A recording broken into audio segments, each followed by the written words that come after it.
টানা উত্তাপ আর উত্তেজনার মাঝে ফলাফল ঘোষণার মধ্য দিয়ে শেষ হলো ঢাকা ইউনিভার্সিটির ঐতিহাসিক ছাত্র সংসদ নির্বাচন ডাকসু।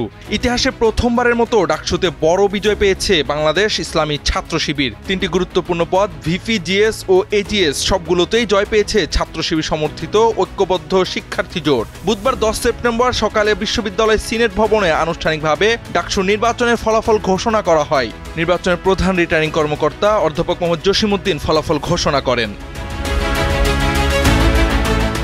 ফলাফলে দেখা যায় ছাত্র শিবির মনোনীত ভিপি পদে ঐক্যবদ্ধ শিক্ষার্থী জোটের প্রার্থী মোহাম্মদ আবু সাদিক কায়েম সর্বাধিক 14,042 ভোট পেয়ে নির্বাচিত হয়েছেন। তার নিকটতম প্রতিদ্বন্দ্বী ছাত্রদল সমন্বিত প্যানেলের মোহাম্মদ আবিদুল ইসলাম খান পেয়েছেন 5,708 ভোট।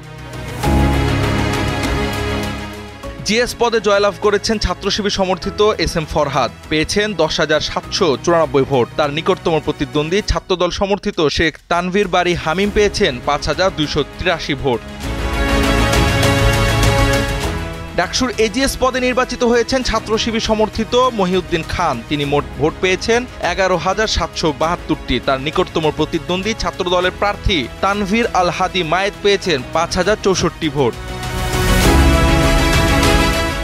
শিবির সমর্থিত ফাতেমা তাসনিম জুমা 10,631 ভোট পেয়ে মুক্তিযুদ্ধ ও গণতান্ত্রিক আন্দোলন সম্পাদক পদে মনোনীত হয়েছেন। 7,833 ভোট পেয়ে মোহাম্মদ ইকবাল হায়দার বিজ্ঞান ও প্রযুক্তি সম্পাদক 9,920 ভোট পেয়ে Umme Salma common room, reading room ও ক্যাফেটেরিয়া সম্পাদক ও 9,706 ভোট পেয়ে জসিমউদ্দিন খান আন্তর্জাতিক সম্পাদক মনোনীত হয়েছেন। এছাড়াও নির্বাহী সদস্য সহ আরও একাধিক পদে শিবির মনোনীত প্রার্থী জয়লাভ করেছে।